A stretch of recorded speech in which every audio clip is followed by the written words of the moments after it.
주인님, 제발 저만 안 땅에 묻으시오. 주인님, 제발 저만은 땅에 묻어주십시오. 죽음을 앞둔 노비의 마지막 절규였습니다. 하지만 돌아온 대답은 무엇이었을까요? 조선시대 양반이 키우던 사냥개가 죽으면 정성껏 무덤을 만들고 비석을 세웠습니다. 하지만 정작 수십 년을 충성한 노비가 죽으면 그 시신은 강물에 던져지거나 산속에 버려졌습니다. 재산 목록에 올라갔던 300만 명의 사람들, 그들이 원했던 건 거창한 제사나 화려한 묘비가 아니었습니다. 그저 사람처럼 땅에 묻히는 것이었습니다. 하지만 조선이라는 나라는 끝내 그들에게 그 최소한의 권리조차 허락하지 않았습니다. 기록조차 되지 못한 이들의 슬픈 죽음, 오늘 그 마지막 기록들을 추적해봅니다. 이 이야기가 궁금하시다면 영상 끝까지 함께 해주시기 바랍니다. 구독과 좋아요는 저희에게 큰 힘이 됩니다. 1780년 늦은 봄, 한강 하류 마포나루 근처였습니다. 떠내려가는 무언가를 발견한 뱃사공이 노를 저어 가까이 다가갔습니다. 순간 그의 얼굴이 일그러졌습니다. 사람의 시신이었습니다.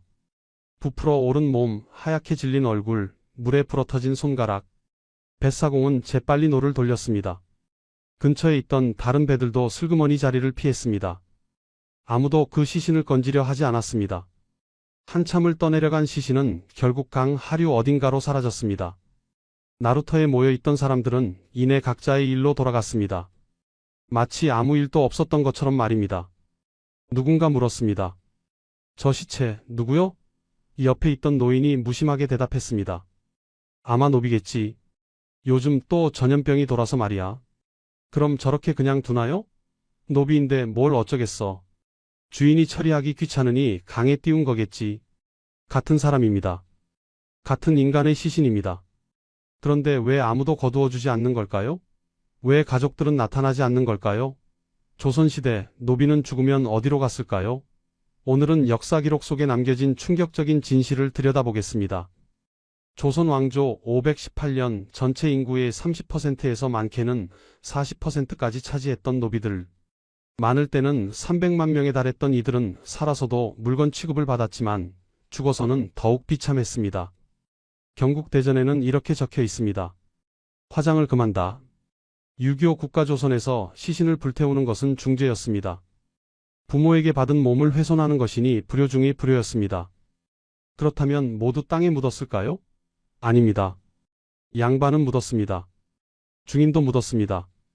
평민도 가난하게나마 묻었습니다. 그런데 노비는 달랐습니다. 법으로는 화장이 금지되어 있었지만 그렇다고 땅에 묻을 권리가 주어진 것도 아니었습니다. 노비는 법적으로 물건이었습니다. 소나 말처럼 재산 목록에 오르는 존재였습니다. 물건이 죽으면 어떻게 할까요? 버립니다. 조선시대 내내 수백만 명의 노비가 태어났고 늙었고 죽었습니다. 그들의 시신은 대부분 어디론가 사라졌습니다. 무덤도 없이 비석도 없이 제사도 없이 그렇게 지워졌습니다. 승정원 일기 1776년 영조 52년의 기록입니다. 근래 한양 성 밖에서 시신이 자주 발견되는데 대부분 천민의 것으로 보인다. 묻어줄 사람이 없어 그대로 방치되고 있다. 실록의 기록입니다. 1520년 중종 15년 강에 떠내려가는 시체가 많아 백성들이 물을 먹기 꺼린다 하니 단속하라. 단속하라는 명이 내려졌지만 근본적인 해결책은 없었습니다. 노비의 시신을 누가 책임지고 처리할 것인가? 주인도 귀찮아했고 나라도 관심 없었고 가족은 힘이 없었습니다. 그렇게 강물에, 산속에, 길가에 버려진 시신들, 이름도 남기지 못하고 사라진 사람들, 조선시대 가장 낮은 곳에 있었던 이들의 마지막은 어땠을까요? 이제 시간을 거슬러 올라가 보겠습니다. 1392년 조선이 건국되었습니다. 새로운 나라는 유교를 통치 이념으로 삼았습니다. 유교에서 장례는 매우 중요한 의례였습니다. 부모의 시신을 정성껏 모시고 땅에 묻고 3년상을 치르는 것, 이것이 효의 기본이었습니다. 태종 때부터 화장 금지령이 내려지기 시작했습니다. 1406년 태종 6년 불교식 화장을 엄금한다. 어기는 자는 처벌한다. 1426년 세종 8년 경국대전 편찬 작업이 시작되었고 이후 1485년 성종 16년 완성된 경국대전에는 명확하게 적혀 있습니다. 화장을 금한다. 위반 시 장 80대에 처한다. 장 80대면 거의 죽을 수도 있는 형벌입니다. 그만큼 화장은 엄격히 금지되었습니다. 속대전, 대전통편 등 이후의 법전들도 모두 화장 금지를 명시했습니다. 예외는 딱 하나뿐이었습니다. 전염병으로 죽은 경우였습니다. 1821년 순조 21년 콜레라가 크게 유행했을 때 임시로 화장이 허용되었습니다. 시신이 너무 많아 매장이 불가능하니 부득이 화장을 허락한다. 하지만 전염병이 지나가면 다시 금지되었습니다. 그렇다면 모든 백성이 땅에 묻혔을까요? 양반의 장례를 보겠습니다. 양반이 죽으면 집안이 발칵 뒤집혔습니다. 상여, 명정, 혼백, 지석, 관, 수의, 염습, 입관, 발인, 하관. 수십 가지 절차가 있었습니다. 묘지를 정하기 위해 풍수지리를 보는 직관을 불렀습니다. 명당을 찾아 며칠씩 산을 헤맸습니다. 묘를 쓸 자리가 정해지면 성물을 세웠습니다. 문인석, 무인석, 상석, 혼유석, 망주석. 비석에는 이름과 행적을 새겼습니다. 조선국 어느 집안 누구, 자는 무엇, 호는 무엇, 언제 태어나 언제 죽었다.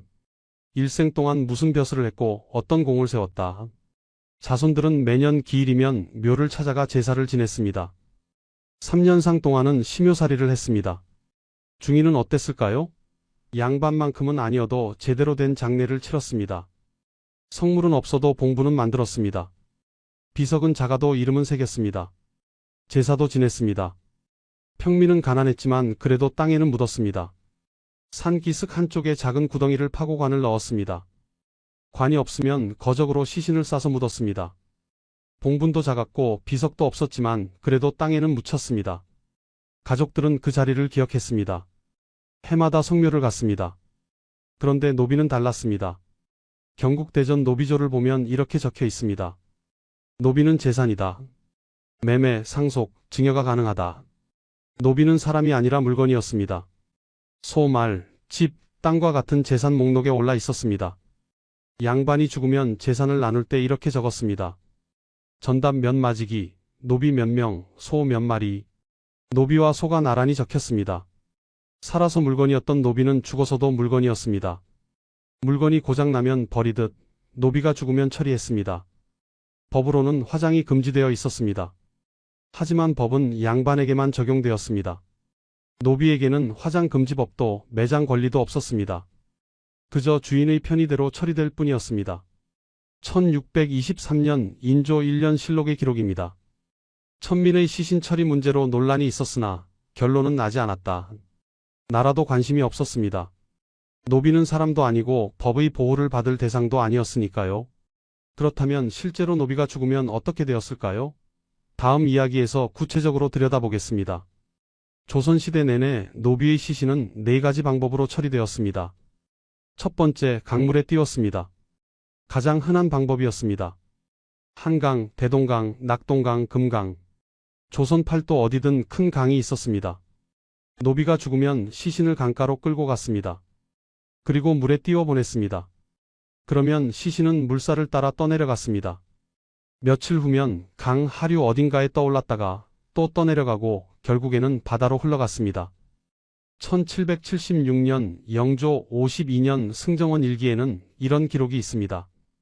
요즘 한강에 시신이 자주 떠다닌다는 보고가 올라왔습니다. 대부분 병으로 죽은 천민의 시체로 추정됩니다. 물을 먹는 백성들이 꺼려하니 단속이 필요합니다. 단속 명령은 내려졌지만 달라진 것은 없었습니다. 왜 강에 띄웠을까요? 첫째, 비용이 들지 않았습니다. 땅에 묻으려면 묘지를 정해야 하고 구덩이를 파야 하고 최소한의 관이나 거적이라도 있어야 했습니다. 그런데 강에 띄우면 아무 비용도 들지 않았습니다. 둘째, 흔적이 남지 않았습니다. 땅에 묻으면 봉분이 생깁니다. 작은 봉분이라도 공간을 차지합니다. 해가 지나면 잡초가 우거지고 나중에는 묘가 어디 있었는지 잊혀지지만 어쨌든 당장은 자리를 차지합니다. 그런데 강에 띄우면 아무 흔적도 남지 않았습니다. 셋째, 책임에서 벗어났습니다. 일단 물에 띄워보내면 끝이었습니다. 나중에 시신이 어디서 발견되든 그건 더 이상 자기 문제가 아니었습니다. 그래서 많은 주인들이 노비가 죽으면 강에 띄웠습니다. 한밤중에 몰래 시신을 수레에 싣고 강가로 갔습니다. 아무도 보지 않을 때 물에 밀어 넣었습니다. 그리고 돌아왔습니다. 다음 날 아침이면 시신은 이미 멀리 떠내려가고 없었습니다. 두 번째 방법, 산속에 유기했습니다. 강이 멀거나 사람들 눈이 많은 곳에서는 산을 이용했습니다. 깊은 산속으로 시신을 끌고 갔습니다. 사람이 다니지 않는 골짜기, 숲이 우거진 곳, 절벽 아래, 그런 곳에 시신을 내려놓고 왔습니다. 아무 표시도 하지 않았습니다. 그냥 던져놓고 떠났습니다. 며칠 후면 짐승들이 뜯어먹었습니다. 까마귀, 까치, 여우, 늑대, 뼈만 남았습니다. 비가 오면 뼈도 흙 속으로 묻혔습니다. 그렇게 흔적도 없이 사라졌습니다. 1518년 중종 13년 실록에 이런 기록이 있습니다. 산속에서 신원 미상의 유골이 자주 발견된다. 대부분 천민으로 추정되나 조사할 방법이 없다. 유골이 발견되어도 누구인지 알 수 없었습니다. 아무도 찾지 않았고 아무도 관심 없었습니다. 세 번째 방법, 불법 화장을 했습니다. 법으로는 금지되어 있었지만 실제로는 천민들 사이에서 화장이 행해졌습니다. 특히 전염병이 돌 때 그랬습니다.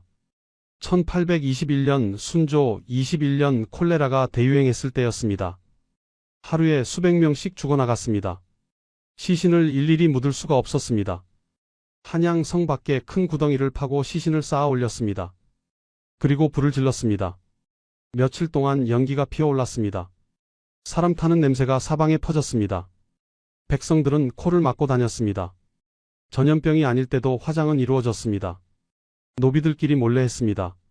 주인 몰래, 관청 몰래, 한밤중에 산속에서 시신을 태웠습니다. 법으로는 금지되어 있었지만 천민을 단속하는 관리는 없었습니다. 양반이 화장하면 큰일이었지만 노비가 화장해도 아무도 신경 쓰지 않았습니다. 네 번째 방법, 공동 무덤에 묻었습니다. 한양 성저심리 바깥쪽에는 무연고 시신을 묻는 공동묘지가 있었습니다. 주인 없는 떠돌이, 객사한 행인, 그리고 노비, 이들의 시신이 모이는 곳이었습니다. 큰 구덩이를 파고 시신을 여럿 함께 묻었습니다. 관도 없이, 거적도 없이 그냥 시신을 던져넣고 흙을 덮었습니다. 이름도 기록하지 않았습니다. 봉분도 만들지 않았습니다. 그냥 평평하게 흙만 덮었습니다. 비석은 물론 없었습니다. 1년 후면 그곳에 무덤이 있었는지조차 알 수 없었습니다. 잡초가 무성하게 자랐고 사람들은 그 위를 걸어 다녔습니다. 연려실 기술에는 이런 기록이 있습니다. 한양 도성 밖에는 이름 없는 무덤이 수없이 많다. 대부분 천민과 노비의 것이다. 누가 묻혀 있는지 아는 사람이 없다. 가족들은 어떻게 했을까요? 노비에게도 가족이 있었습니다. 부모가 있었고 자식이 있었고 배우자가 있었습니다. 그들은 죽은 가족의 시신이 강에 떠내려가는 것을 지켜봐야 했습니다. 산속에 버려지는 것을 보고도 아무것도 할 수 없었습니다. 주인의 허락 없이는 시신을 가져갈 수도 없었습니다. 시신을 가져가면 도둑질로 간주되었습니다. 주인의 재산을 훔쳐간 것이니까요. 그래서 멀리서 지켜볼 수밖에 없었습니다. 강물에 떠내려가는 아버지의 시신을 바라보는 아들, 산속에 버려지는 어머니의 시신을 보면서도 가까이 가지 못하는 딸, 그들은 평생 그 장면을 잊지 못했습니다. 밤마다 꿈에 나타났습니다. 왜 나를 묻어주지 않았느냐? 왜 나를 찾아오지 않느냐? 하지만 어쩔 수 없었습니다. 그들도 노비였으니까요. 그들도 물건이었으니까요. 그렇게 죽어간 노비가 수백만 명이었지만 그 중에는 끝까지 인간이고 싶었던 사람들도 있었습니다. 연려실 기술에 이런 기록이 전해집니다. 1740년경 한 양반가에 늙은 노비가 있었습니다. 이름은 전해지지 않습니다. 기록에는 그냥 늙은 노라고만 적혀 있습니다. 그는 태어날 때부터 그 집 노비였습니다. 할아버지 때부터 섬겨온 집안이었습니다. 70평생을 한 집에서 일했습니다. 젊었을 때는 밭을 갈았습니다. 중년이 되어서는 집안일을 거들었습니다. 늙어서는 대문 지키는 일을 했습니다. 한 번도 주인을 거역한 적이 없었습니다. 성실하고 묵묵했습니다. 주인도 그를 믿었습니다. 그런 그가 병들었습니다. 70이 넘은 나이에 몸져 누웠습니다. 이제 일어나지 못할 것 같았습니다. 어느 날 그는 주인을 불렀습니다. 주인 어르신, 소인이 한 가지 청이 있사옵니다. 주인이 물었습니다. 무슨 청이냐? 늙은 노비가 떨리는 목소리로 말했습니다. 소인이 평생 이 집을 섬겼사옵니다. 큰 공은 없었으나 성심껏 일했사옵니다. 이제 죽을 날이 얼마 남지 않은 것 같사옵니다. 한 가지만 부탁드리고 싶사옵니다. 말해보아라. 제발 소인의 시신만은 강에 버리지 말아 주십시오. 땅에 묻어 주십시오. 작은 구덩이라도 좋다옵니다. 관이 없어도 괜찮사옵니다. 그냥 흙으로 덮어주기만 하십시오. 주인은 잠시 말이 없었습니다. 늙은 노비가 다시 말했습니다. 소인도 사람이옵니다. 죽어서까지 물에 떠다니고 싶지 않사옵니다. 제발 땅에 묻어 주십시오. 주인은 고개를 끄덕였습니다. 알았다. 내 청을 들어주마. 며칠 후 늙은 노비가 숨을 거두었습니다. 주인은 약속을 지켰습니다. 집 뒤편 산기슭에 작은 구덩이를 팠습니다. 거적으로 시신을 싸서 묻었습니다. 봉분도 만들지 않았고 비석도 세우지 않았지만 그래도 땅에는 묻었습니다. 다른 노비들이 그 자리에 작은 돌을 놓았습니다. 표시였습니다. 해마다 그 자리를 찾아가 절을 했습니다. 하지만 이런 경우는 드물었습니다. 대부분의 주인은 노비의 청을 들어주지 않았습니다. 택당집을 쓴 이식이라는 선비가 있었습니다. 1584년 선조 17년에 태어나 1647년 인조 25년에 죽은 인물입니다. 그는 평생 청렴하게 살았습니다. 벼슬도 여러 번 했지만 재산을 모으지 않았습니다. 그의 집에도 노비가 몇 명 있었습니다. 그중 한 명이 병들어 죽었습니다. 이식은 직접 장례를 치러 주었습니다. 관을 짜게 하고 수의를 입히고 집 근처 야산에 묻었습니다. 작은 봉분도 만들었습니다. 주변 양반들이 비난했습니다. 노비에게 과분한 대접이 아니오? 천한 것에게 왜 그렇게까지 하시오? 이식이 대답했습니다. 그도 사람이었소. 평생 우리 집을 위해 일했소. 죽어서 제대로 묻히는 것이 무슨 과분한 대접이오? 사람들은 고개를 저었습니다. 선비가 너무 유약하시오. 노비는 물건이오. 물건에게 정을 두면 안 돼요. 하지만 이식은 태도를 바꾸지 않았습니다. 이후에도 죽은 노비가 있으면 정성껏 묻어주었습니다. 택당집에는 이렇게 적혀 있습니다. 사람이 사람을 물건처럼 대하는 것은 옳지 않다. 비록 노비라 해도 사람이다. 죽어서 짐승처럼 버려지는 것은 참아볼 수 없는 일이다. 하지만 이런 선비는 극히 드물었습니다. 대부분의 주인은 노비가 죽으면 그냥 버렸습니다. 청을 해도 소용없었습니다. 주인님, 제발 저를 땅에 묻어주십시오. 번거롭다. 그냥 강에 띄워라. 주인님, 저도 사람입니다. 제발 부탁드립니다. 닥쳐라. 내가 감히 주인에게 명령하느냐? 썩 물러가라. 결국 시신은 강으로 갔습니다. 가족들은 멀리서 울부짖었습니다. 하지만 아무도 그 울음을 들어주지 않았습니다. 더 비극적인 것은 대조였습니다. 같은 집안의 개가 죽었을 때와 노비가 죽었을 때를 비교해 보십시오. 양반가에서는 사냥개를 키웠습니다. 좋은 개는 값이 비쌌습니다. 주인이 아꼈습니다. 그 개가 늙어 죽으면 뒷산에 묻어주었습니다. 작은 봉분도 만들었습니다. 돌을 세워 표시했습니다. 여기 명견 이가 잠들다. 개는 무덤이 있었습니다. 하지만 노비는 없었습니다. 양반가의 말이 죽으면 어떻게 했을까요? 말은 비쌌습니다. 좋은 말은 수십 냥을 호가했습니다. 말이 죽으면 가죽을 벗겼습니다. 고기는 먹거나 팔았습니다. 뼈는 묻었습니다. 하지만 노비가 죽으면 아무것도 남기지 않았습니다. 그냥 버렸습니다. 물건보다 못한 대접이었습니다. 적어도 물건은 쓸모가 있을 때는 아꼈습니다. 하지만 노비는 살아있을 때도 함부로 대했고 죽어서는 더 함부로 대했습니다. 그래도 끝까지 인간이고 싶었던 사람들이 있었습니다. 제발 저만은 땅에 묻어주십시오.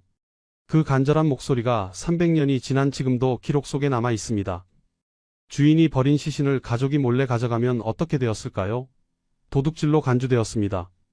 노비의 시신도 주인의 재산이었기 때문입니다.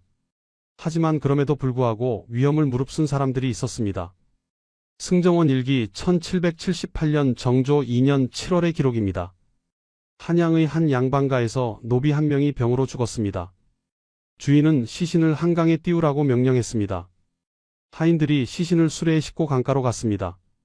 물에 밀어 넣었습니다. 시신은 떠내려가기 시작했습니다. 하지만 그날 밤 누군가 강가로 왔습니다. 죽은 노비의 아내였습니다. 그녀는 한참을 강을 따라 걸었습니다. 어둠 속에서 시신을 찾았습니다. 물에 불은 몸을 끌어올렸습니다. 혼자서는 힘이 부족했습니다. 같은 노비 신분인 오빠를 불렀습니다.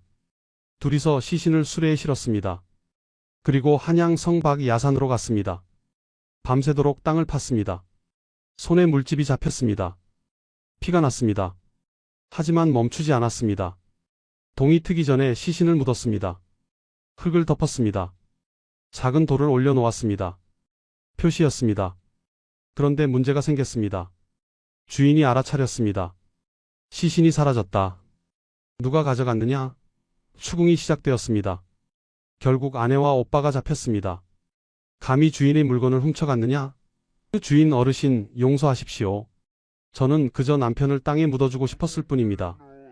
내 남편이 아니다. 내 노비다. 그 시체도 내 것이다. 내가 무슨 권리로 가져갔느냐? 제발 용서해 주십시오.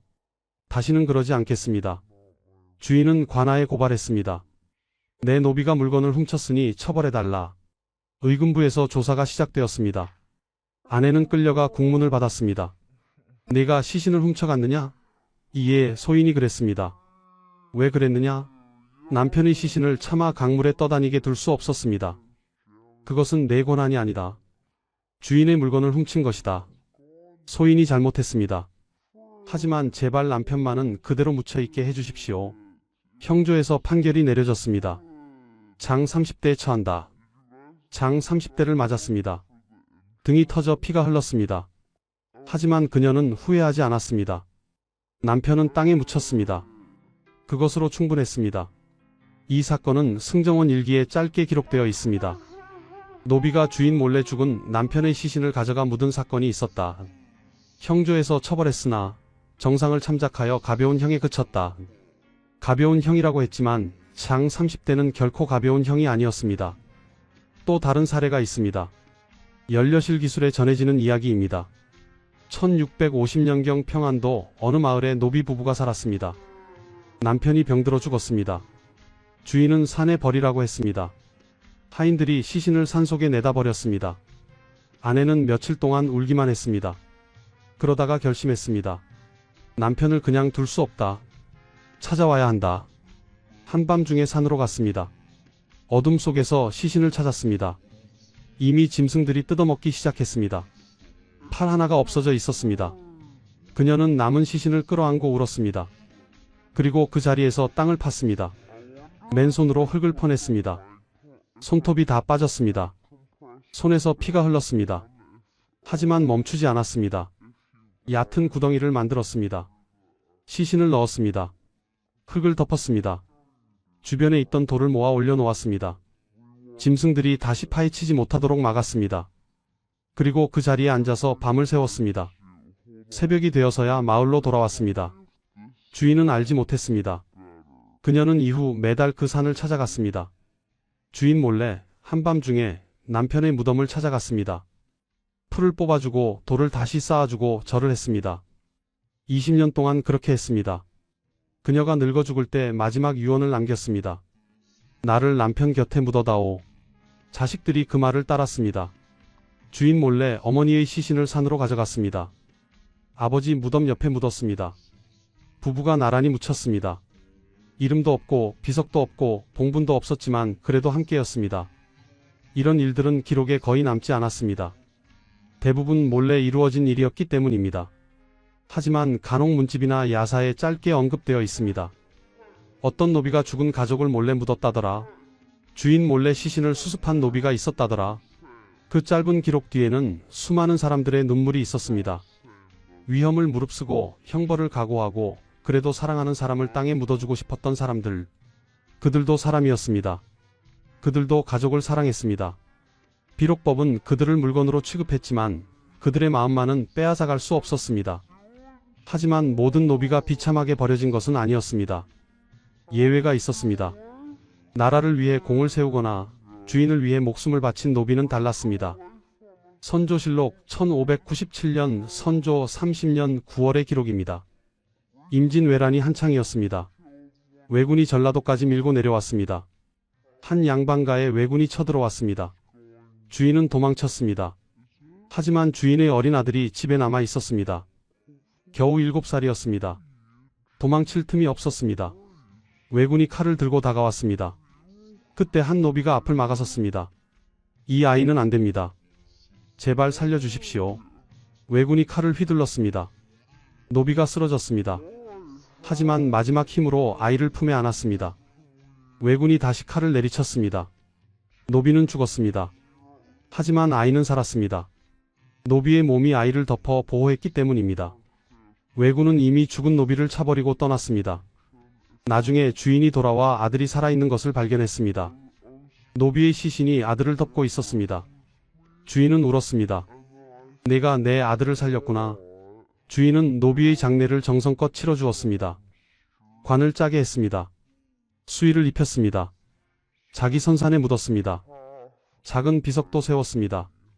의로운 종 아무개 주인의 아들을 구하고 이곳에 잠들다. 주인은 조정에 상소를 올렸습니다. 제 종이 제 아들의 목숨을 구했습니다. 나라에서 포상해 주십시오. 조정에서 논의가 있었습니다. 비록 노비지만 의로운 행동이다. 나라를 위해 싸운 것은 아니지만 충의를 보였다. 결국 정려를 내렸습니다. 정려는 충신, 효자, 연려에게 내리는 표창이었습니다. 노비에게는 거의 내려지지 않았습니다. 하지만 이 경우는 예외로 인정되었습니다. 마을 입구에 정려문이 세워졌습니다. 의노 아무개지려, 의로운 노비의 정려라는 뜻이었습니다.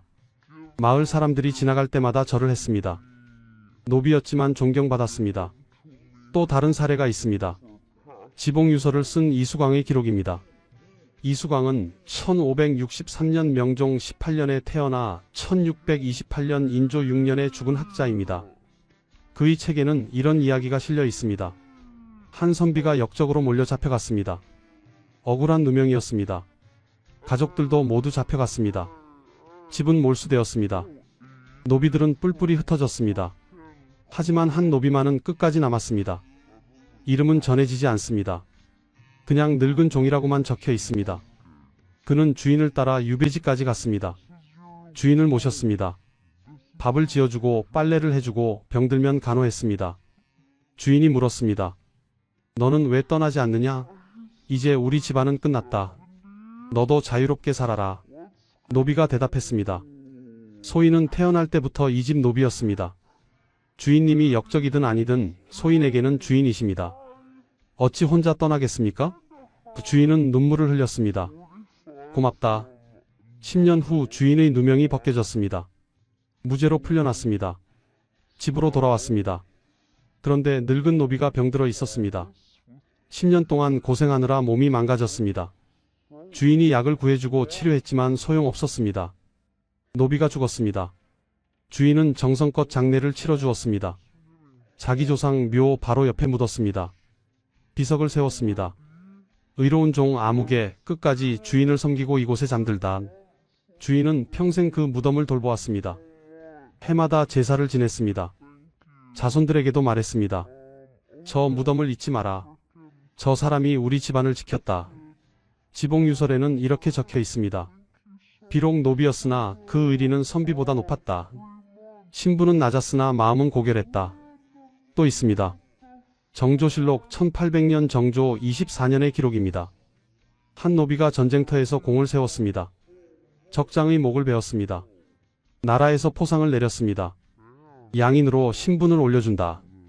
노비에서 양인이 되었습니다. 그는 이후 평범하게 살았습니다. 장사를 하고 가정을 꾸리고 자식을 낳았습니다. 늙어서 죽었습니다. 그런데 그의 장례는 달랐습니다.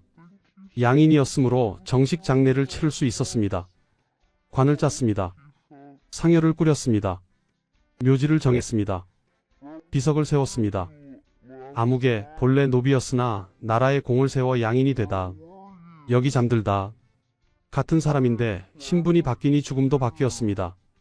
노비였다면 강에 떠내려갔을 사람이 양인이 되니 땅에 묻혔습니다. 신분 하나 차이로 죽음이 이렇게 달라졌습니다. 하지만 이런 경우는 극히 드물었습니다. 수백만 노비 중에서 이렇게 된 사람은 손에 꼽을 정도였습니다. 대부분은 그냥 물건처럼 버려졌습니다. 의로움도 충성도 희생도 인정받지 못하고 사라졌습니다. 기록에 남은 것은 극소수였습니다. 기록에 남지 못한 수많은 사람들은 어떻게 되었을까요? 시간이 흘러 21세기가 되었습니다. 2000년대 들어 조선시대 유적지 발굴이 활발하게 이루어졌습니다. 그 과정에서 놀라운 것들이 발견되었습니다. 2005년 경기도 어느 지역에서 조선시대 양반가 묘역이 발굴되었습니다. 큰 무덤들이 나란히 있었습니다. 성물도 잘 보존되어 있었습니다. 비석에는 이름과 행적이 자세히 새겨져 있었습니다. 조선국 암흑의 대감 아무벼슬을 지냈다. 그런데 조금 떨어진 곳에서 이상한 것이 발견되었습니다. 작은 무덤들이었습니다. 아니, 무덤이라고 부르기도 어려웠습니다. 그냥 흙을 덮어놓은 것 같았습니다. 봉분도 없었습니다. 비석은 당연히 없었습니다. 발굴단이 조사를 시작했습니다. 땅을 파자 유골이 나왔습니다. 한 구가 아니었습니다. 10구, 20구, 30구 계속 나왔습니다. 최종적으로 69구의 유골이 발견되었습니다. 모두 같은 구역에 묻혀 있었습니다. 양반 무덤에서 50m쯤 떨어진 곳이었습니다. 유골을 분석했습니다. 놀라운 사실들이 드러났습니다. 첫째, 영양 상태가 매우 불량했습니다. 뼈의 밀도가 낮았습니다.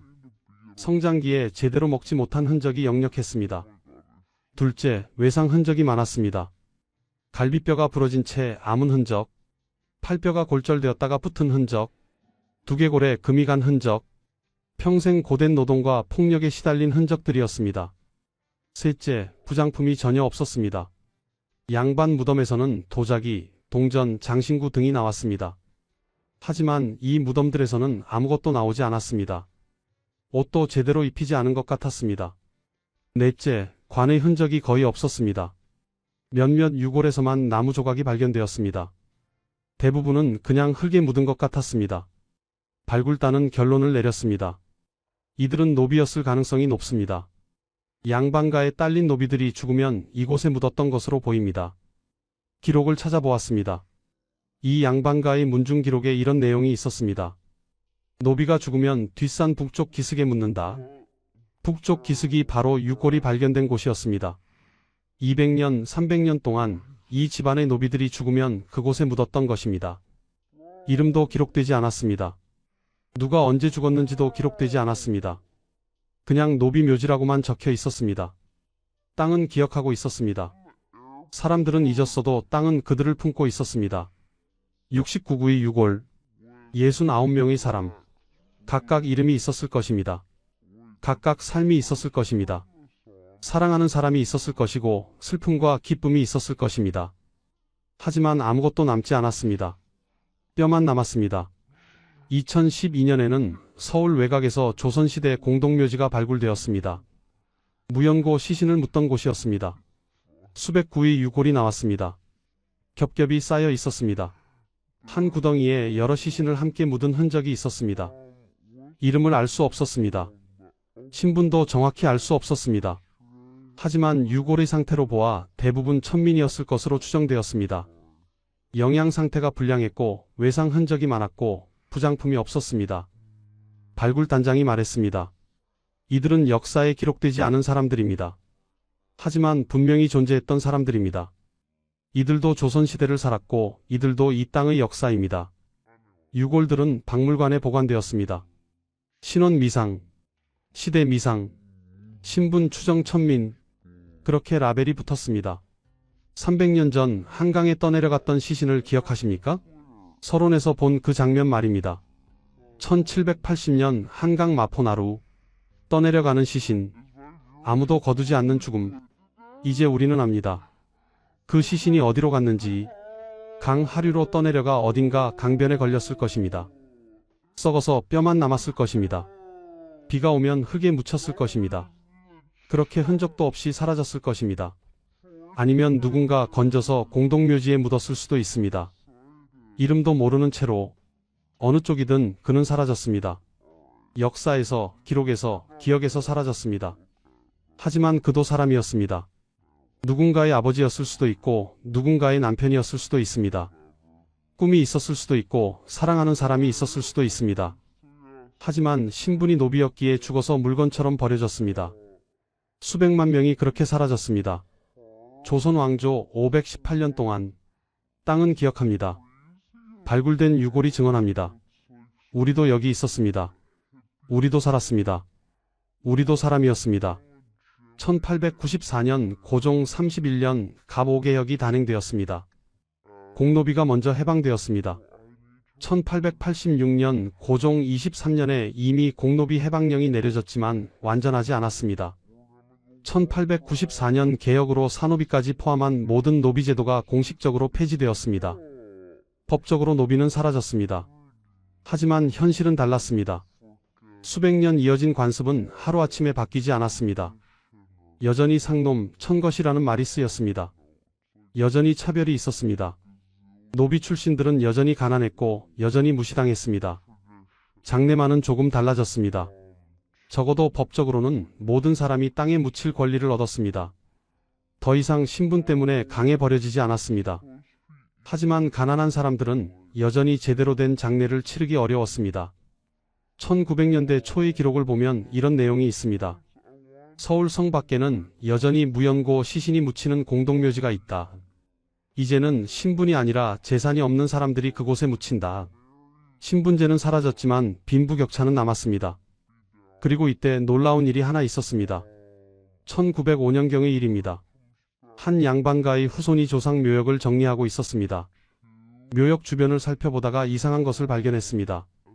할아버지 무덤 바로 옆에 작은 봉분이 하나 있었습니다. 가족 무덤은 아니었습니다. 기록에도 없었습니다. 누구 무덤인지 알 수 없었습니다. 봉분을 파헤치려 했습니다. 그런데 흙 속에서 낡은 나무 조각이 나왔습니다. 글씨가 희미하게 남아 있었습니다. 여기 주인님을 30년 섬긴 이가 잠들다. 1867년 노비의 무덤이었습니다. 그것도 가족들이 몰래 만든 것이었습니다. 주인 몰래 시신을 가져와 묻고 작은 표식을 만들어 꽂아둔 것입니다. 40년 가까이 그 표식이 남아 있었습니다. 양반과 후손은 그 나무 조각을 보고 한참을 생각했습니다. 그리고 결정했습니다. 그냥 두자. 파헤치지 말자. 무덤은 그대로 남았습니다. 지금도 그 자리에 있다고 합니다. 물론 지금은 누구 무덤인지 아는 사람이 없습니다. 하지만 땅은 기억합니다. 또 다른 이야기가 있습니다. 열하일기를 쓴 박지원 선생의 후손 집안 이야기입니다. 박지원은 1737년 영조 13년에 태어나 1805년 순조 5년에 죽은 실학자였습니다. 그는 생전에 노비를 인간적으로 대했습니다. 함부로 때리지 않았고 제대로 먹였고 아프면 치료해 주었습니다. 노비가 죽으면 자기 선산 한쪽에 묻어주었습니다. 사람인데 짐승처럼 버릴 수 없다. 그의 후손들도 그 뜻을 이어받았습니다. 1920년대까지도 옛 노비 후손들이 박지원 묘를 찾아와 절을 했다고 합니다. 우리 조상을 인간답게 대해주셔서 감사합니다. 작은 선함이 100년을 넘어 기억되었습니다. 하지만 이런 경우는 극히 드물었습니다. 대부분의 노비는 흔적도 없이 사라졌습니다. 이름도 남기지 못했고 무덤도 남기지 못했습니다. 역사책에도 나오지 않습니다. 실록에도 문집에도 어디에도 그들의 이야기는 없습니다. 하지만 그들이 없었다면 조선 왕조는 유지될 수 없었습니다. 밭을 갈고 집을 짓고 밥을 짓고 빨래를 하고 아이를 돌보고 짐을 나르고 길을 닦은 사람들. 그들이 있었기에 양반들은 시를 짓고 그림을 그리고 학문을 할 수 있었습니다. 그들이 있었기에 궁궐이 세워지고 성곽이 쌓이고 도로가 만들어졌습니다. 그런데 그들은 죽어서 강에 버려졌습니다. 산에 버려졌습니다. 이름도 없이 사라졌습니다. 이것이 조선시대의 현실이었습니다. 신분제 사회의 잔혹한 진실이었습니다. 지금 우리는 다릅니다. 신분이 없습니다. 모두가 평등합니다. 누구나 죽으면 장례를 치를 권리가 있습니다. 가난해도 국가에서 지원합니다. 무연고자라도 화장을 하고 납골당에 모십니다. 아무도 강에 버려지지 않습니다. 이것이 얼마나 소중한 것인지 생각해 봅니다. 300년 전에는 당연하지 않았던 것들, 이름을 가질 권리, 땅에 묻힐 권리, 기억될 권리, 지금은 당연한 것들이 과거에는 신분에 따라 주어지거나 박탈되었습니다. 역사를 기억하는 이유는 과거를 비난하기 위해서가 아닙니다. 지금 우리가 누리는 것들이 얼마나 소중한지 깨닫기 위해서입니다. 그리고 다시는 사람이 사람을 물건처럼 대하는 일이 없도록 하기 위해서입니다. 주인님, 제발 저만은 땅에 묻어주십시오. 300년 전 한 노비의 마지막 소원이었습니다. 간절했지만 이루어지지 않는 경우가 많았던 소원이었습니다. 지금은 누구나 누릴 수 있는 권리입니다. 역사는 우리에게 묻습니다. 사람이 사람을 어떻게 대해야 하는가? 신분이 인간의 존엄을 결정할 수 있는가? 권력과 재산이 있다고 해서 다른 사람을 물건처럼 대해도 되는가? 조선시대 노비들의 이야기는 끝났습니다. 하지만 그 질문은 여전히 유효합니다. 지금 이 시대에도 앞으로 올 시대에도 우리는 계속 답해야 합니다.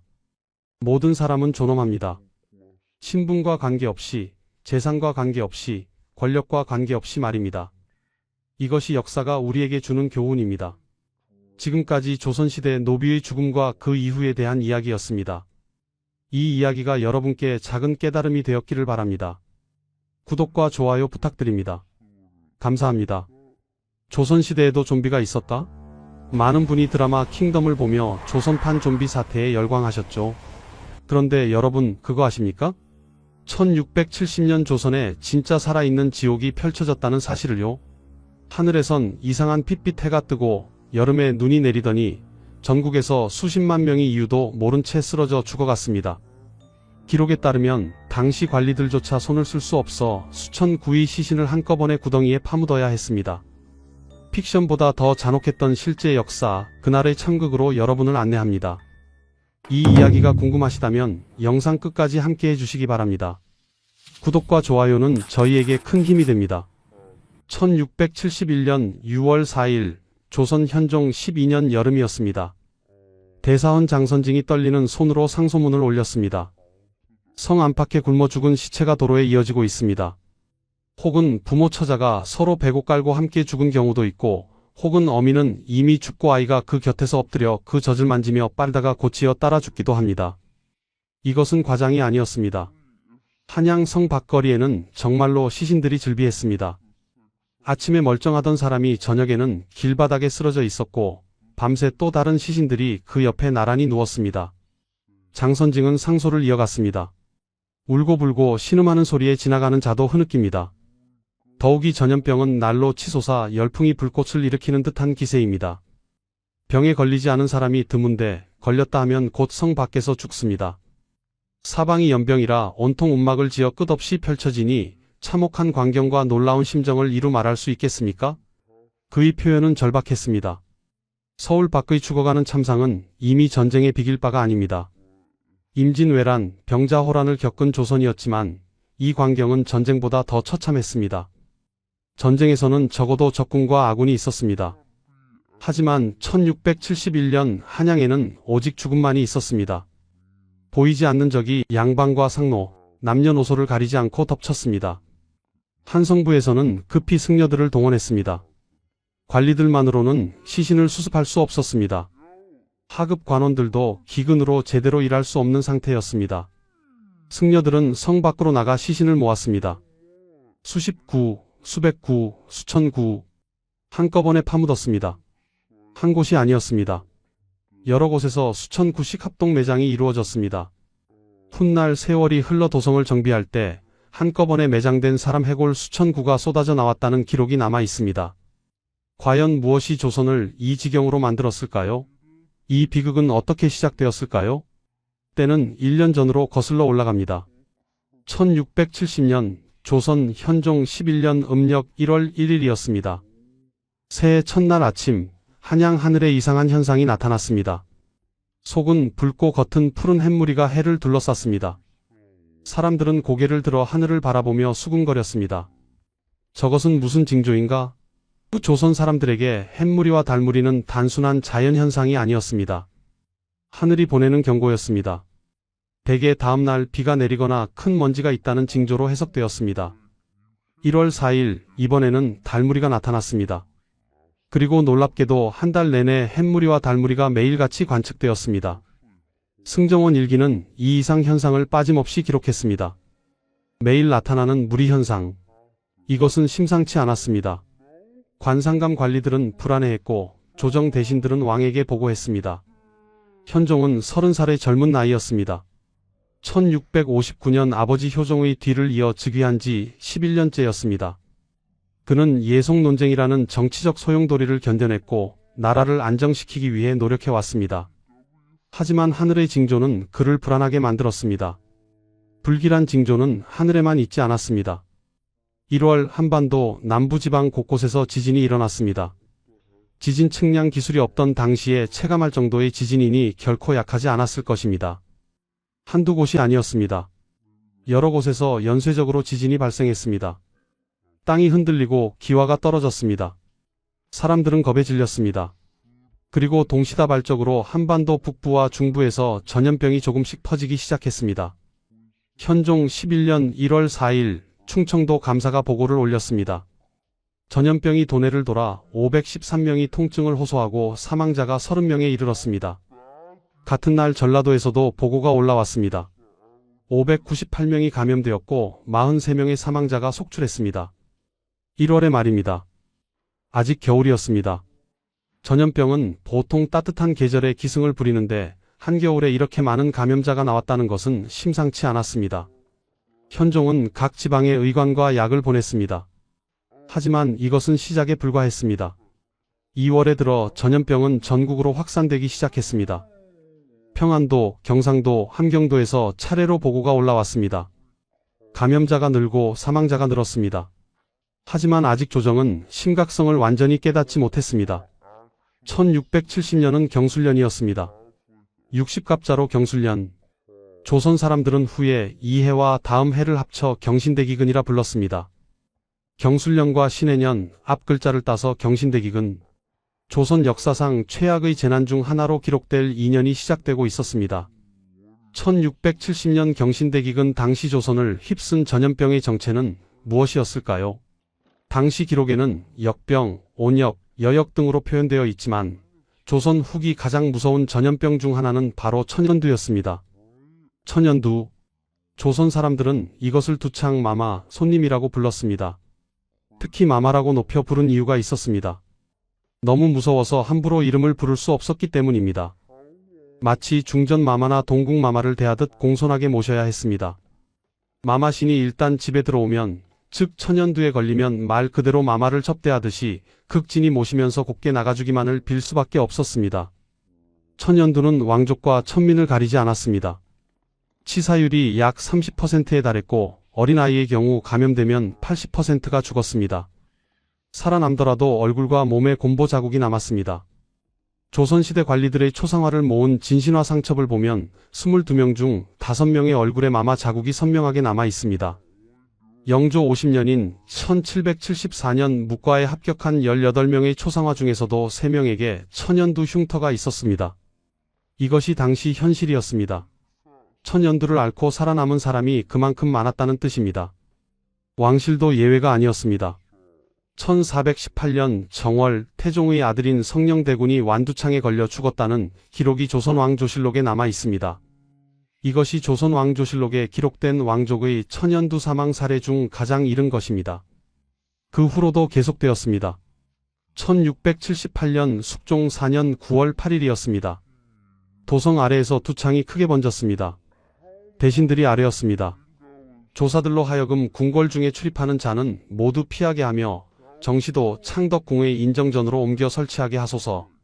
왜 이런 조치를 취했을까요? 숙종실록은 이렇게 설명합니다. 임금이 두창을 앓은 적이 없기 때문이다. 천연두는 한 번 앓고 나면 면역이 생겨 다시 걸리지 않습니다.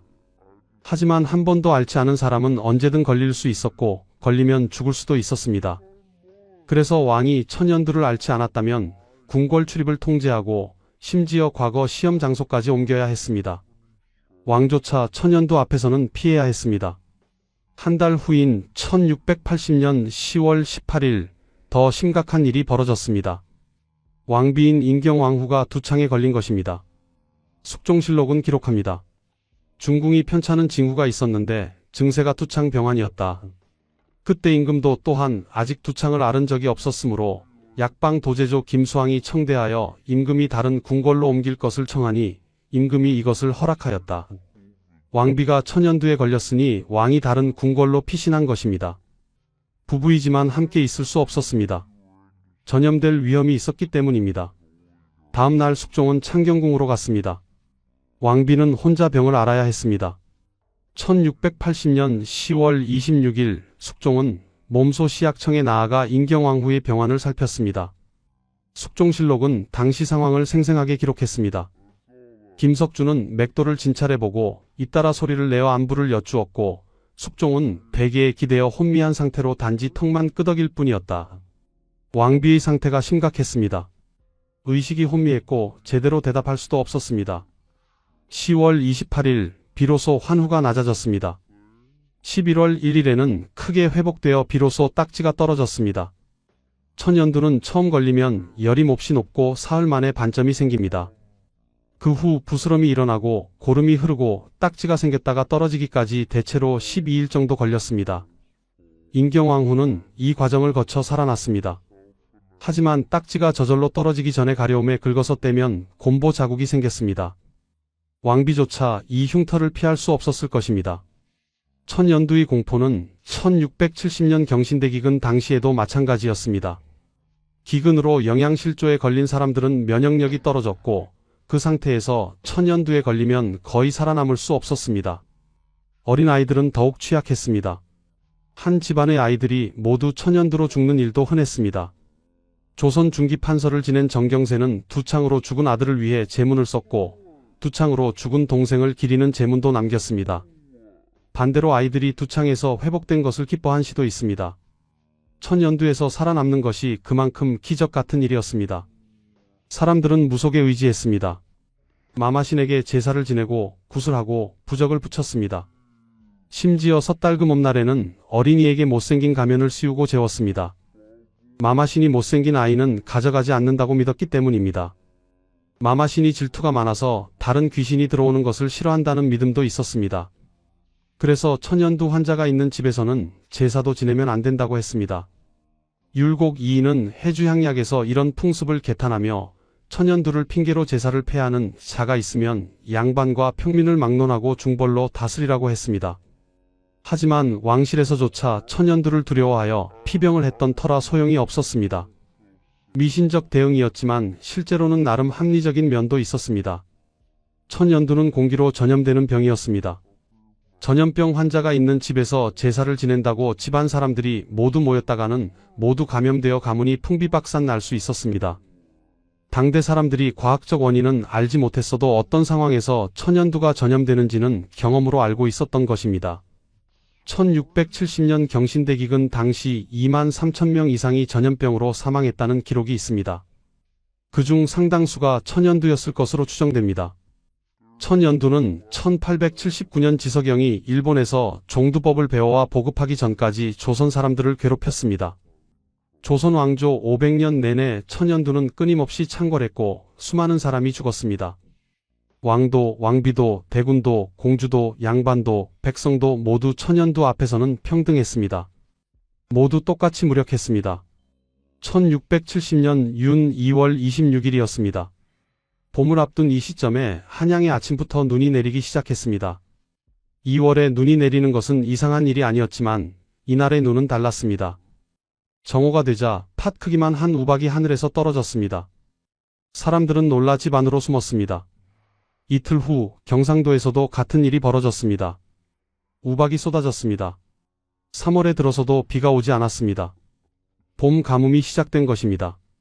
새 작물을 파종해야 할 계획은 접어야 할 판이었습니다. 우물과 냇가의 물이 마르기 시작했습니다.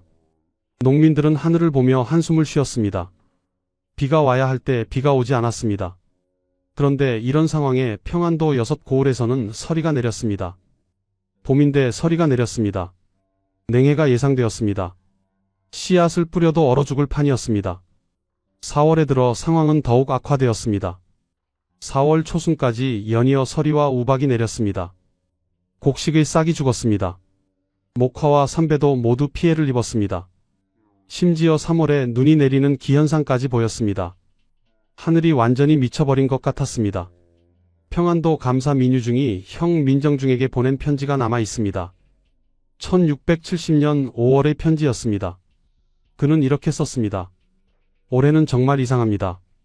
계절이 뒤바뀌었습니다. 여름이 다가왔지만 비는 여전히 오지 않았습니다. 5월, 6월 가뭄은 계속되었습니다. 전국의 농민들은 절망했습니다. 이대로 가면 올해 농사는 완전히 망하는 것이었습니다. 농사가 망하면 어떻게 될까요? 굶주림이 찾아옵니다. 그런데 6월 말 상황이 또 바뀌었습니다. 강력한 태풍이 전국을 휩쓸었습니다. 가뭄에서 홍수로 급변한 것입니다. 집이 무너지고 도로가 유실되었습니다. 사람들이 떠내려갔습니다. 간신히 자라던 곡식들이 폭우에 쓸려갔습니다. 그리고 태풍이 지나간 자리에 메뚜기 떼가 나타났습니다. 엄청난 규모의 메뚜기 떼가 하늘을 뒤덮었습니다. 메뚜기들은 남아있던 곡식을 먹어치웠습니다. 보리, 밀, 수수, 조 가리지 않았습니다. 농민들은 손을 휘저으며 메뚜기를 쫓았지만 소용없었습니다. 메뚜기는 너무 많았습니다. 7월, 8월, 여름 내내 이상 기후가 계속되었습니다. 눈과 서리가 여름에도 내릴 정도였습니다. 현종계수실록은 이렇게 기록했습니다. 몇 년 동안 수재와 한재로 기근과 역병이 유행하고 해와 달이 박식하였으며 여름에 눈이 오고 겨울에 천둥치며 춥지 않아 복숭아나무 오얏나무에 꽃이 피며 안개가 어둡게 끼고 기괴한 별이 스물인데 계절이 완전히 뒤바뀌었습니다. 여름에 눈이 오고 겨울에 복숭아꽃이 피었습니다. 이것은 단순한 날씨 문제가 아니었습니다. 전 세계적인 소빙기 현상의 일부였습니다. 15세기부터 18세기까지 지구 전체가 추워지는 시기였고 1670년은 그 절정기 중 하나였습니다. 유럽에서도 기근이 있었고 중국에서도 재난이 있었습니다. 하지만 조선은 유독 심했습니다. 그리고 전염병은 이 모든 재난 속에서 더욱 기승을 부렸습니다. 사람들은 아직 최악이 무엇인지 몰랐습니다. 1670년 6월부터 전염병이 본격적으로 폭발했습니다. 감염자가 기하급수적으로 늘어났습니다. 1월에 충청도 513명, 전라도 598명이었던 감염자 수가 2월에는 전국으로 번졌습니다. 3월에는 평안도, 경상도, 제주도까지 확산되었습니다. 불과 2달 만에 한반도 전역으로 퍼진 것입니다. 한양 성 안팎에는 유민들이 속출했습니다. 굶주림과 전염병을 피해 고향을 떠난 사람들이었습니다. 그들은 진흙탕 길바닥에 쓰러졌습니다. 고열로 온몸이 불덩이가 되어 비틀거리다가 결국 쓰러졌습니다. 살려주십시오. 그들은 외쳤습니다. 하지만 지나가는 행인들은 고개를 돌렸습니다. 저놈도 역병에 걸렸다. 누군가의 외침에 사람들은 달아났습니다. 아무도 가까이 가지 않았습니다. 전염병은 무서웠습니다. 전염병의 정체를 아무도 몰랐습니다. 당시 조선에서는 전염병을 역병, 온역, 여역, 역질 등으로 불렀습니다. 간이벽 온방언해에서는 환자를 모질게 고통스럽게 한다는 점에서 모딘 병이라고도 불렀습니다. 하지만 구체적으로 어떤 병인지는 알 수 없었습니다. 발진티푸스일 수도 있었고 장티푸스일 수도 있었습니다. 유행성 독감일 수도 있었고 이질일 수도 있었습니다. 아니면 여러 전염병이 동시에 퍼진 것일 수도 있었습니다. 증상은 다양했습니다. 어떤 사람은 고열에 시달렸고 어떤 사람은 설사와 구토를 했습니다. 어떤 사람은 온몸에 발진이 났고 어떤 사람은 기침이 멈추지 않았습니다. 공통점은 하나였습니다. 빠르게 전염되고 많은 사람이 죽었습니다. 의원들도 손을 들었습니다. 치료법이 없었습니다. 한약재를 쓰기도 했고 침을 놓기도 했습니다. 하지만 효과가 없었습니다. 아니, 약재조차 구하기 어려웠습니다. 기근으로 모든 것이 부족했습니다. 약초도 부족했고 의원도 부족했습니다. 왕실에서는 각 지방의 의관을 파견했습니다. 하지만 전국에 퍼진 전염병을 감당하기에는 턱없이 부족했습니다. 사람들은 무속에 의지했습니다. 역신이 화가 나서 병을 내린다고 믿었습니다. 여제를 지냈습니다. 역신에게 제사를 드렸습니다. 무당을 불러 구슬했습니다. 부적을 붙였습니다. 하지만 전염병은 멈추지 않았습니다. 9월에 들어 또 다른 재앙이 찾아왔습니다. 우역이 발생한 것입니다. 소에게 퍼지는 전염병이었습니다. 지금으로 치면 구제역 같은 것이었습니다. 황해도에서만 9월 한 달 동안 8,418마리가 죽었습니다. 경기도에서는 3,500마리가 죽었습니다. 10월에는 1,800마리가 더 죽었습니다. 11월에는 2,350마리가 죽었습니다. 황해도에서는 도합 22,165마리의 소가 죽었습니다. 대략 전체 농가의 4%가 소를 잃었다고 추정됩니다. 소는 단순한 가축이 아니었습니다. 농사를 짓는 핵심 도구였습니다. 소가 없으면 밭을 갈 수 없었습니다. 밭을 갈 수 없으면 농사를 지을 수 없었습니다. 농사를 지을 수 없으면 굶어 죽었습니다. 백성들은 절망했습니다. 병에 걸리면 죽고 병에 안 걸려도 굶어 죽는다. 이것이 1670년 조선 백성들의 심정이었습니다. 10월 말 폭풍우가 또 한 차례 전국을 휩쓸었습니다. 경상도에서는 이듬해 수확해야 할 밀과 보리씨가 말라버렸습니다. 11월 전염병의 기세는 수그러들기는커녕 더욱 거세졌습니다. 여름에도 눈과 서리가 내릴 정도였던 이해의 겨울은 유난히 혹독했습니다. 1670년 한 해 동안 냉해, 가뭄, 수해, 풍해, 병충해 등 총체적인 자연재해에 시달린 조선은 전국 360개 고을이 대흉작이었습니다. 360개 고을이면 사실상 조선 팔도 전역이었습니다. 예전 기근은 한쪽이 기근이면 한쪽은 평년 수준이거나 풍년이었습니다. 그래서 식량을 융통할 수 있었습니다. 하지만 이 해만은 달라도 너무 달랐습니다. 어디에도 식량이 없었습니다. 겨울이 찾아왔습니다. 혹독한 추위였습니다. 눈이 내렸고 바람이 불었습니다. 거리로 나선 유민들이 얼어 죽는 사태가 빈번했습니다.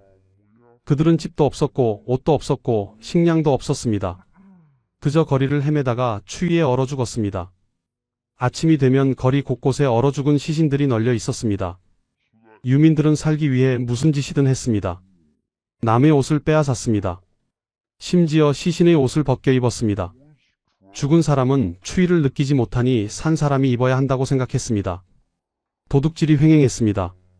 전라도 감사 오시수가 치게 했습니다. 기근의 참혹이 올해보다 더 심한 때가 없었고 남방의 추위도 올 겨울보다 더 심한 때가 없었습니다. 굶주림과 추위가 몸에 절박함으로 서로 모여 도둑질을 하고 있습니다. 그리하여 집에 조금이라도 양식이 있는 자는 곧 겁탈의 우환을 당하고 몸에 베옷 한 벌이라도 걸친 자도 또한 강도의 화를 당하고 있습니다. 그는 더 충격적인 보고를 이어갔습니다. 심지어는 무덤을 파서 관을 뻐개고 고장을 파내어 여미를 훔치기도 합니다. 죽은 사람이 입고 있던 수의를 훔치는 것이었습니다. 살아있는 사람의 옷을 빼앗는 것도 모자라 죽은 사람의 옷까지 벗겨갔습니다. 인간성이 무너졌습니다. 천륜이 무너졌습니다. 전국에서 폐륜적인 사건들이 속속 보고되었습니다. 부모들이 아이를 도랑이나 강물에 던져버렸습니다. 아이를 먹여 살릴 수 없었습니다. 차라리 버리는 것이 낫다고 생각했습니다. 아이를 나무둥치에 묶어놓고 가기도 했습니다. 그래도 혹시 누군가 발견해서 살려주기를 바라는 마지막 자비였을까요? 아니면 그것조차도 귀찮아서 그냥 강에 던진 것이었을까요? 실록은 더 끔찍한 장면을 기록했습니다. 어느 아들이 어머니를 버리고 갔습니다. 어머니는 오랫동안 아들을 기다렸습니다. 하지만 아들은 오지 않았습니다. 어머니는 주저앉아 울기 시작했습니다.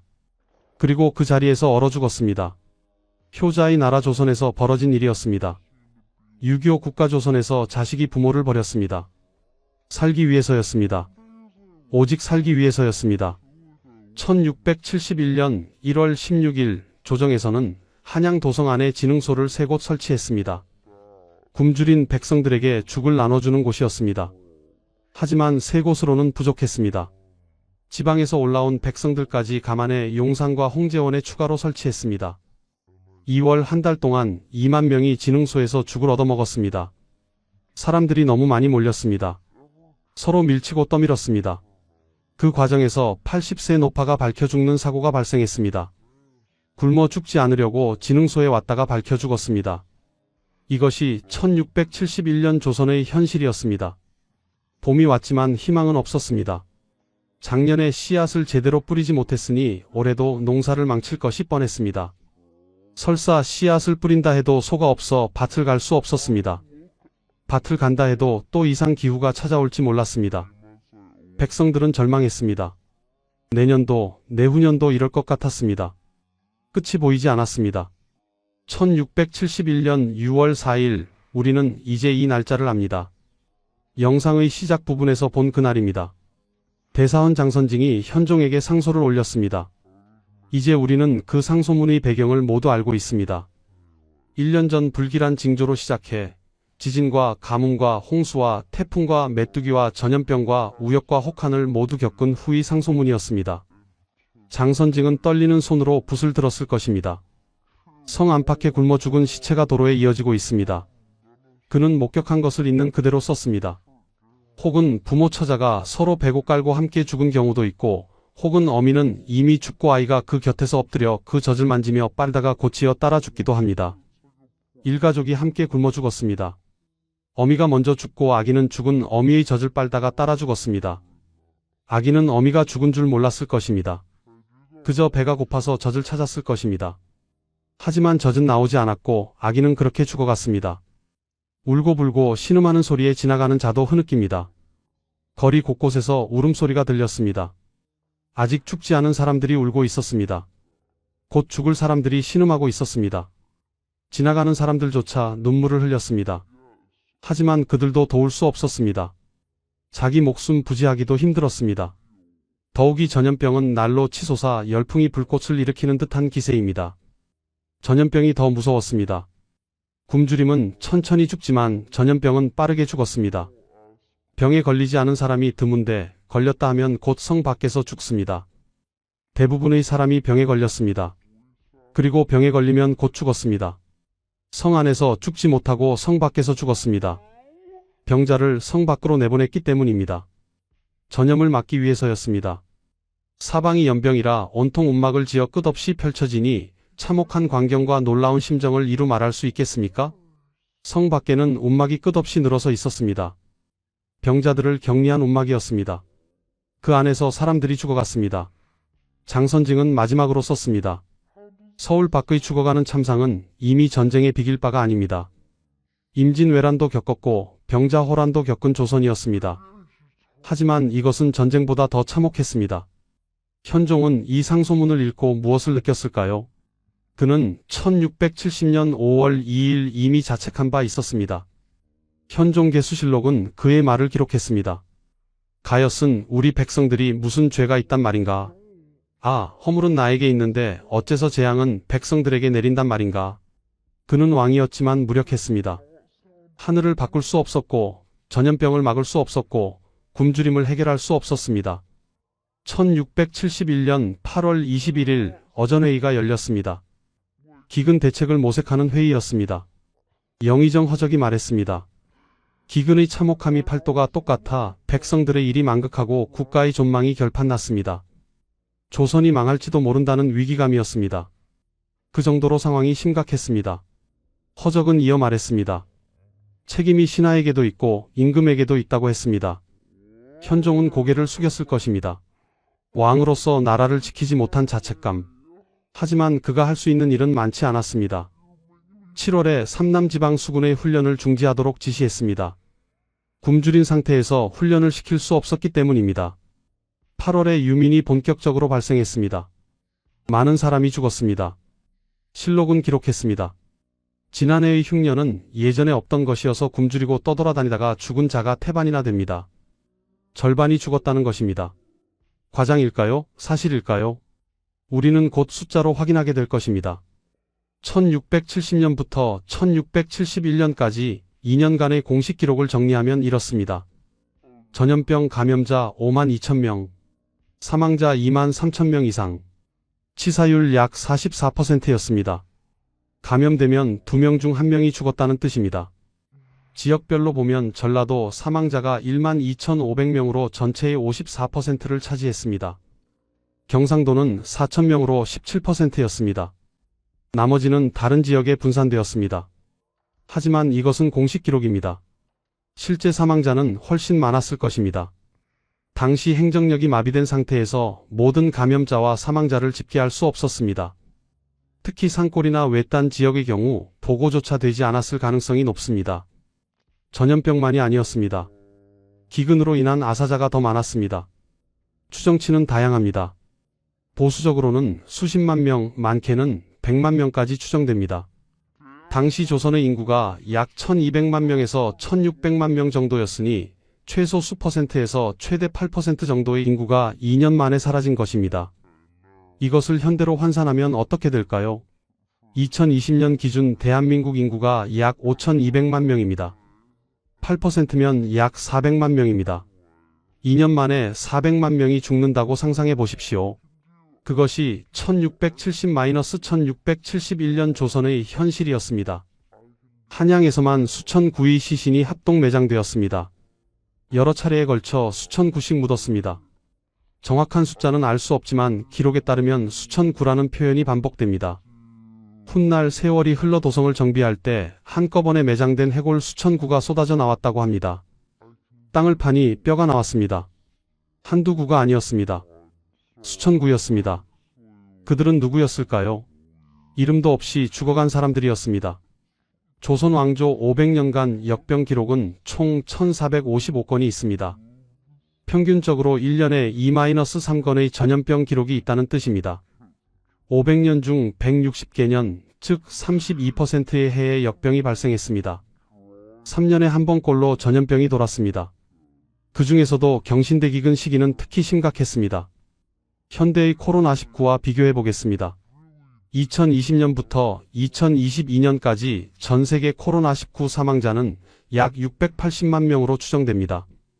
전 세계 인구 78억 명의 약 0.087%입니다.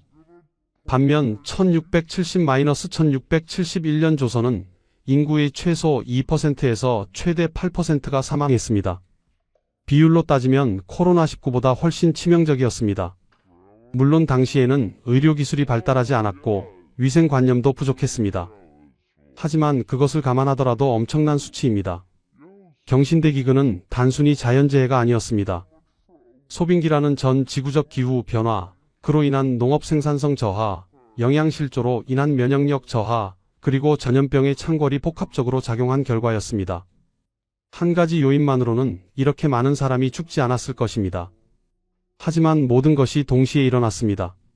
가뭄, 홍수, 태풍, 메뚜기, 우역, 전염병, 혹한 하나하나만으로도 재앙인데 모두 함께 찾아왔습니다. 그리고 조선은 무너졌습니다.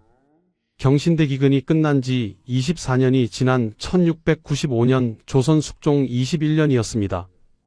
또다시 대기근이 찾아왔습니다. 을병대기근이라 불리는 재난이었습니다. 을해년 1695년과 병자년 1696년에 걸친 기근이었습니다. 역사는 반복되었습니다. 다시 이상 기후가 찾아왔고, 다시 흉작이 들었고, 다시 전염병이 돌았고, 다시 사람들이 굶어 죽었습니다. 사망자 규모는 경신대기근 못지않았습니다. 고위층 사망자도 많았습니다. 지중추부사 최관, 좌이정 박세채, 봉조와 이관징, 전 2조 참판 송광열, 능평군 9일, 전 부제학 이명, 형조판서 박태상 등 7명의 재상급 인사가 사망했습니다. 그 후유증으로 전라도 관찰사 심권, 지중추부사 이수원, 우참찬 임상원, 판중추부사 신익상, 전 부제학 윤진, 전 형조판서 민취 등 재상급 인사 6명이 더 숨을 거두었습니다. 왜 조선은 같은 비극을 반복했을까요? 근본적인 원인은 소빙기라는 기후 변화였습니다. 인간의 힘으로 막을 수 없는 자연현상이었습니다. 하지만 대응 방식에는 문제가 있었습니다. 조선은 과학적이고 실용적인 정책으로 대응하지 못했습니다. 대부분의 대응은 제사와 기도였습니다. 하늘에 제사를 지내고 역신에게 구슬하고 부적을 붙였습니다. 물론 전혀 효과가 없지는 않았을 것입니다. 사람들의 마음을 위로하고 희망을 주는 역할은 했을 것입니다. 하지만 실질적으로 전염병을 막거나 기근을 해결하지는 못했습니다. 조선 왕조 500년간 총 1000만 명 정도가 전염병으로 죽었다고 추정됩니다. 엄청난 숫자입니다. 하지만 조선도 완전히 손 놓고 있었던 것은 아닙니다. 노력은 있었습니다. 1524년 중종시대 평안도 전역에 전염병이 퍼지자 왕은 각 지방의 의관과 약을 내려보냈습니다. 하지만 전염병은 쉬이 거치지 않았고 중종은 스스로 구한 방법을 모르겠다고 말할 지경이었습니다. 정조시대에는 홍역이 유행할 조짐을 보이자 병자들을 조사하고 치료할 12개 조항의 진역구려절목을 만들어 반포했습니다. 사족, 상민, 천민 가운데 매우 빈궁한 자에게는 약의 지급을 허락했습니다. 신분을 가리지 않고 치료하려 한 것입니다. 의서도 편찬했습니다. 간이벽 온방언에는 전염병 대처 방법을 한글로 풀어 쓴 책이었습니다.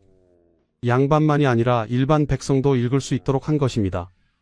경국대전에는 병들었으나 가난해서 약을 살 수 없는 자에게 관해서 약을 지급하며 지방에서는 고을에서 의약을 지급한다고 쓰여 있습니다. 전염병은 개인의 문제가 아닌 모두가 풀어내어야 할 공동의 문제로 인식했던 것입니다. 조선 말기에는 지석영이 종두법을 도입했습니다. 천연두를 예방하는 백신이었습니다. 비록 늦었지만 과학적 대응이 시작된 것입니다. 하지만 이런 노력들은 단편적이었고 체계적이지 못했습니다. 무엇보다 과학적 이해가 부족했습니다. 전염병의 원인을 귀신 탓으로 돌렸고 치료법도 한방에 의존했습니다. 물론 한방이 전혀 효과가 없는 것은 아니었지만 세균과 바이러스를 죽이는 데는 한계가 있었습니다. 역병은 가난한 자와 부유한 자를 가리지 않았습니다. 왕도, 양반도, 백성도 모두 똑같이 죽음 앞에 무력했습니다. 재상이 죽고 왕자가 죽고 공주가 죽었습니다. 궁궐 안에서도 전염병을 피할 수 없었습니다. 숙종시대의 기록을 보면 천연두가 유행하자 대신들이 왕에게 아뢰었습니다. 조사들로 하여금 궁궐 중에 출입하는 자는 모두 피하게 하며 정시도 창덕궁의 인정전으로 옮겨 설치하게 하소서. 왕이 천연두를 앓은 적이 없었기 때문입니다. 왕조차 전염병 앞에서는 피해야 했습니다. 역사는 우리에게 말합니다.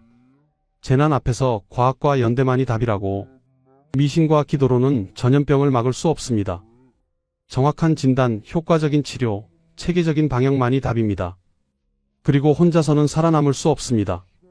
사회가 함께 대응해야 합니다. 가난한 사람도 치료받을 수 있어야 하고 소외된 지역도 지원받을 수 있어야 합니다. 그것이 경신대기근이 우리에게 남긴 교훈입니다. 지금까지 조선시대 실제 전염병의 참상을 다룬 영상이었습니다. 넷플릭스 드라마 킹덤보다 더 처참했던 실제 역사. 1670년부터 1671년까지 2년간 조선을 휩쓴 경신대기근과 전염병으로 최소 수십만 명에서 최대 100만 명이 목숨을 잃었습니다. 공식 기록만으로도 5만 2천 명이 감염되고 2만 3천 명이 사망했습니다. 거리마다 시체가 산처럼 쌓였고 승려들이 동원되어 수천 구의 시신을 합동 매장했습니다. 여러분은 이 이야기를 어떻게 받아들이셨나요? 구독과 좋아요는 더 나은 역사 콘텐츠를 만드는 큰 힘이 됩니다. 다음 영상에서 또 만나요.